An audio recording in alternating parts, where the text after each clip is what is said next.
After the train car crashed, it wasn't very long. I couldn't find Jill anywhere. Carlos was still conscious, so we agreed to go look for Jill together. We proceeded to look around, and it wasn't too far. We found ourselves in a library when Jill walked into the room. Once we had fully regrouped and reassessed the situation, we split up again. Myself with Jill and Carlos going solo as they always seem to do. Jill and I proceeded out into the main hallway. It was a very large room with a large staircase leading upstairs. On the other side of the hall there was a man holding some odd-looking weapon and some papers. Jill procured the weapon and proceeded to read the papers. She informed me that they read for evacuation instructions. So if we were going to get out, this may be the best way. We searched around for a while until Jill had come across a very unusual looking key. This may be useful. So we headed to the second floor. Unfortunately, on our way there, we came across some very large spiders. Giant tarantulas, to be more precise. Though fortunately nothing much to deal with. Once we had dealt with them, we proceeded through the door and found ourselves on a large balcony. There seemed to be a small indentation in the wall. A place for the key. Jill inserted the key, and once she did, a ladder dropped down from above. We proceeded to head up it and into the clock tower. Once we entered, I noticed an odd-looking music box. I walked over to it and it started to play.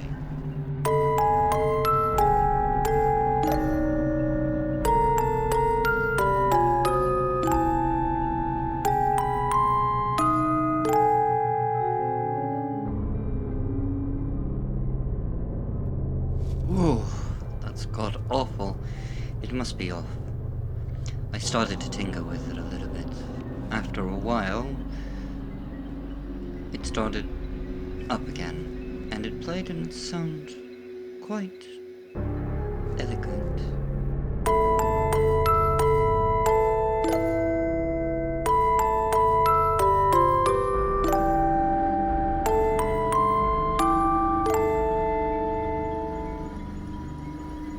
Once it had finished playing, a large piece of it had slidden out of the way to reveal another key. I handed the key to Jill, and she seemed to know what to do with it as she combined it with another key that she had found earlier before we had met back up with her. "Well, this might be useful," she said. "I hope so," I had replied. I walked around and found a gear mechanism for ringing the bell. "Well, this looks like what we're looking for. It appears a piece may be missing. Jill, I'm gonna stay here and try and figure this out. Why don't you go see if you can figure out what that key goes to?" On it, she proceeded to head out the door and down the ladder. A few moments later, I could hear a very loud roar. Oh my, he must be back again. I proceeded to walk to the door, but by the time I had reached the top of the ladder to climb down, I heard a large electrical buzz. I looked down the ladder to see that Jill had disconnected the spotlights and thrown the electrical cords into the water, electrifying the massive beast. She gave me a thumbs up and then proceeded inside. I headed back inside the clock tower to see if I could figure out a way to get this gear thing working. Unfortunately, I didn't have any particular tools that could fix this job. After a few minutes, Jill returned with a gold and silver gear in her hand. "I think this is it." She plugged it in place, and then we started up the bell.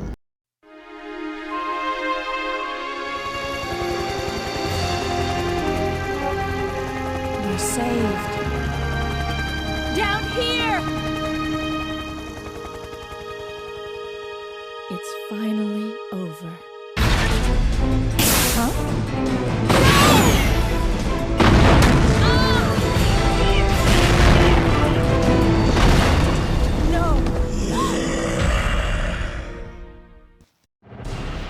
get that. Where did he get a new rocket launcher? That's what I'd really like to know. After he sent his tentacle into Jill, an ongoing firefight proceeded. This time, he took a lot more fire before he was able to go down. After he had taken the large amount of firepower that I had put into him, he seemed quite content, just slumping off and trying to hide somewhere. He ran off somewhere into the rubble. I lost track of him. It was at this moment that I heard Carlos making quite a bit of racket. I went over to see what had happened. Jill had collapsed. I decided to give her a biomedical reading. Apparently she had been infected by the Nemesis. During our encounter, Carlos and I proceeded to carry her into the chapel and lay her down to rest. Carlos and I got into a bit of a spat at that point. It was at this point that I informed him I have a biomedical chemical plant on my person. I was already synthesizing a cure, but unfortunately it's going to take a while. And if he wanted to do something brash, there was a hospital nearby that would have all of the chemicals needed, but it would be a pointless journey, as by the time he would be able to do all of this, I would already have the cure synthesized. He wasn't too happy about it, but he took a seat in the chapel, and we just sat and waited. After a few moments, there was a loud beep coming from my suit, informing me that the vaccine had been synthesized properly. I removed the vaccine from my suit and then proceeded to inject Jill with it. It took a few moments for her to come around, but once she did, she sat up and took note of her surroundings, and then proceeded to ask how we were going to escape. It was at this point that I had informed her that my team had located an exit point. It was not too far from here, but it would be a bit of a walk. But seeing as we were all out of options, she agreed. So, we proceeded to head out of the clock tower. Once we exited the clock tower, the park was not that far. Once we made it to the gate, we found the gate locked. No problem. I am the master of locking, after all. I proceeded to unlock the gate and we headed through. Our journey through the park was fairly uneventful. Nothing more than a few snakes, which I absolutely hate snakes, and a few roaming zombie dogs. Once we have reached the end of the path, we reached a locked gate. Unfortunately, the padlock was rusted shut, so picking the lock was not going to be an option this time. But that's okay. I had my own ways through. But I decided to make Carlos feel a lot more like a man, so I asked for his assistance in helping to break through the gate. A few elbow thrusts later and the gate was open. We then proceeded into what looked like a graveyard. Making our way through the graveyard, it seemed quiet, very quiet. But then the ground began to shake. Once the creature had reached the surface, I couldn't help myself. The only thing I could say was, "That looks a lot like a graboid and a predator had a baby. Man, that's one ugly." It was about this time that I was knocked to the side by the large horned creature. It was at this moment that I heard a large amount of gunfire, both coming from Jill and Carlos, as they proceeded to fill this thing full of bullets. We would dive underground and avoid them as much as possible. And after a while I was able to pick myself back up, and I joined in on the fray. It didn't take long before the worm eventually subsided to its wounds. And then we were able to find our way out of this large sinkhole that the worm had created for us. Once we were free of the hole, we proceeded through the graveyard to another gate. Once opened, we headed inside, and we found what looked like a large suspension bridge.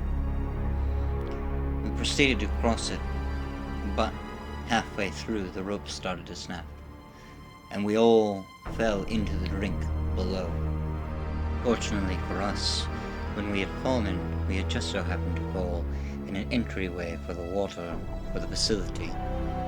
We headed inside and had a look around. It wasn't long before we came across an elevator with an odd-looking keycard.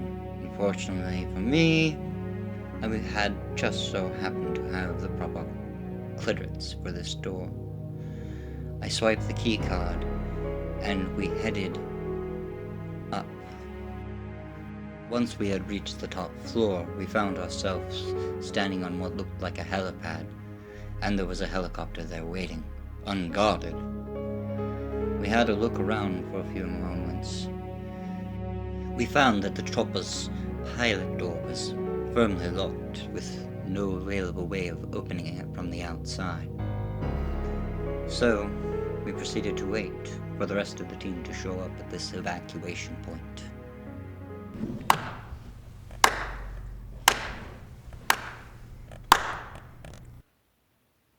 Ah, you did quite well. I didn't expect you to get this far. And frankly, I was expecting someone else. But oh well, I guess you'll do. Now then, which one of my magnificent horrors will you fight?